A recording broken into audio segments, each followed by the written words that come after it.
Hello everyone, Joy here, and well, it's about that time, isn't it?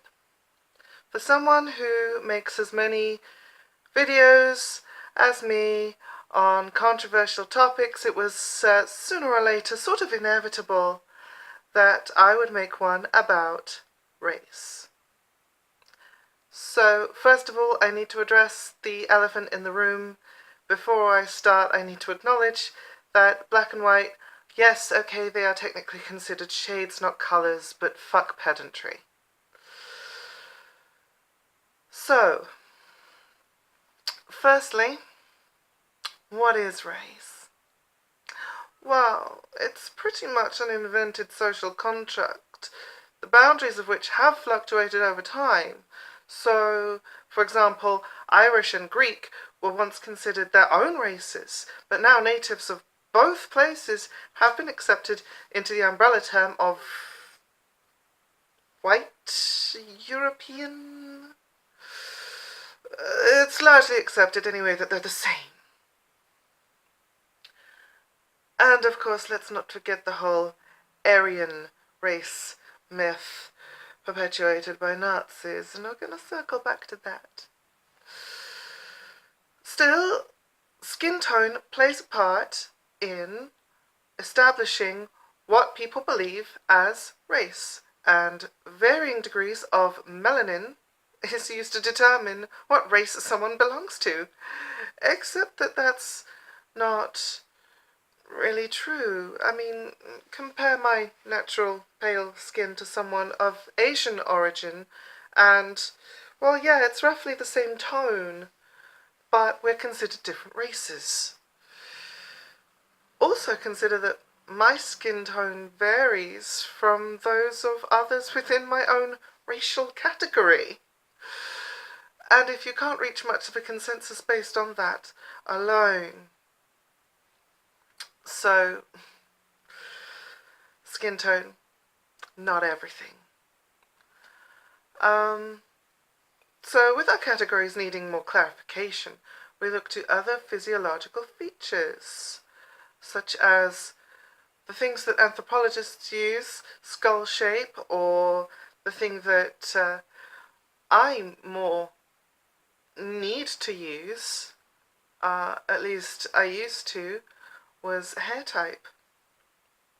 And, well, what factors cause these differences as well as skin tone are hereditary genetic factors that all point to one thing: a point of origin. Now, I can't claim to know much about anthropology, but I know hair. In college, I learned about different hair types belonging to each main racial type. There's Asian hair, which is very, very dead straight. There's Caucasian hair, which is my hair. It's kind of wavy-ish. And then there's Afro-Caribbean hair, which is very tightly curled. These sorts of different types of hair are indicative of race. Or at least different origins. Now, these words, along the words that I've just used, Asian, Caucasian, etc., these words, along with other adjectives that describes people's origin, e.g. Hispanic or Native American, they give an accurate impression of what ethnicity someone is, without resorting to varying degrees of melanin. The former has a humanizing effect, the implications of cultural heritage. People come from a place. And people have a shared inheritance from ancestors. The latter, calling people simply white or black, well, that's where I take issue, because it describes skin colour at quite literally a surface level of superficiality. The thing I don't like about it is that it infers black and whiteism.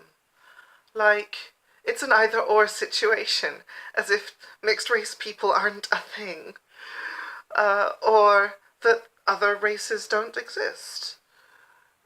Worse, it implies an othering. Either you're one of us, or you're one of them.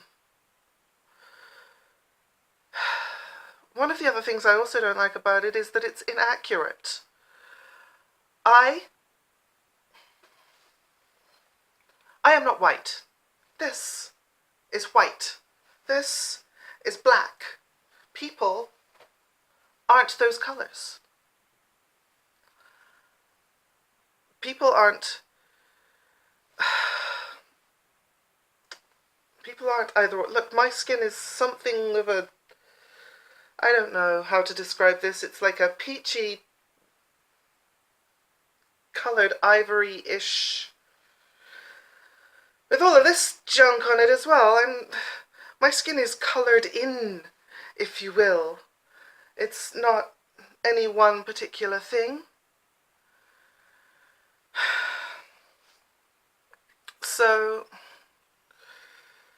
the point is that obviously that's not by birth, but the point is that parts of my skin resemble a colour closer to what people call black than what people referred to as black are. And yes, I am aware that words can have more than one meaning.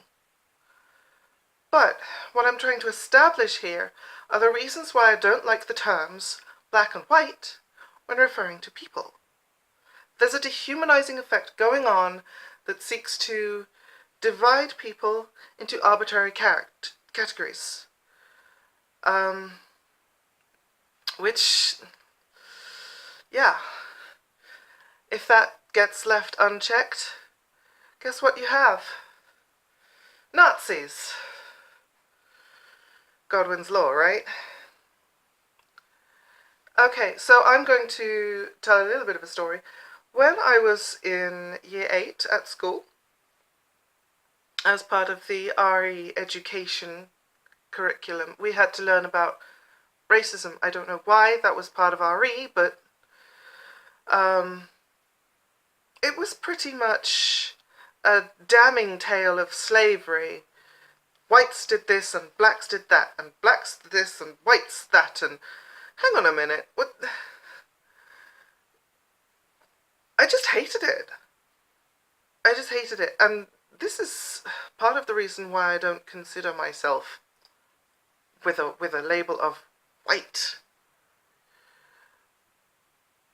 White is the stuff that I put on my face to make myself look dead, as that sort of goth whim compels me to do. Okay? White people have a history of being colonizing douchebags, and I know that that's not me.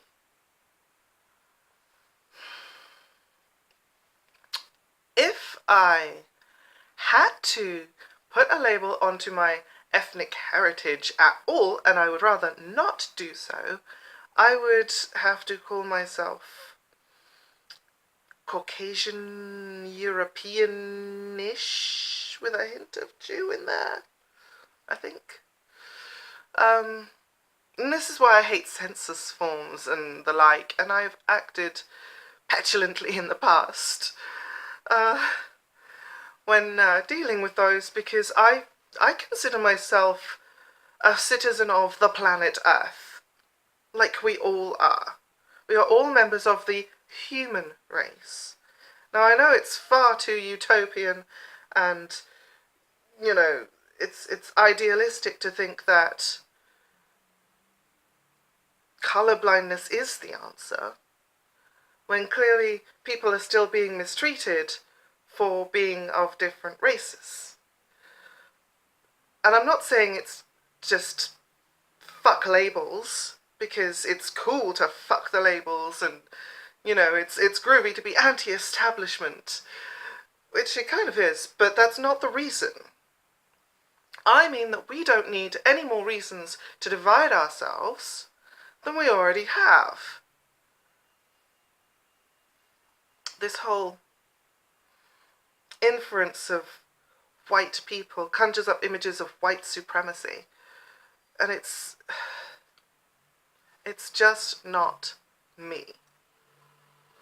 And if it's not me, and it's not a lot of other people who are typically Caucasian, European, of that ethnic origin, then why should it be? Why should it be that people are described as this colour or this colour? So, in conclusion, I need to make it very clear that I'm not stupid, naive, or gullible enough to think that all racism is caused by language. In fact, I believe it makes more sense that it's probably the opposite. That language that causes racial segregation is caused by racism itself.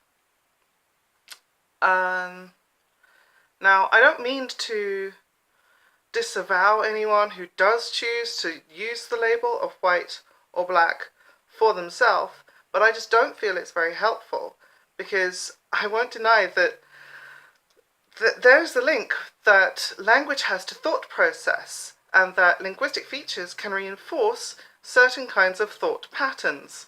See the Sapir-Whorf hypothesis for more details.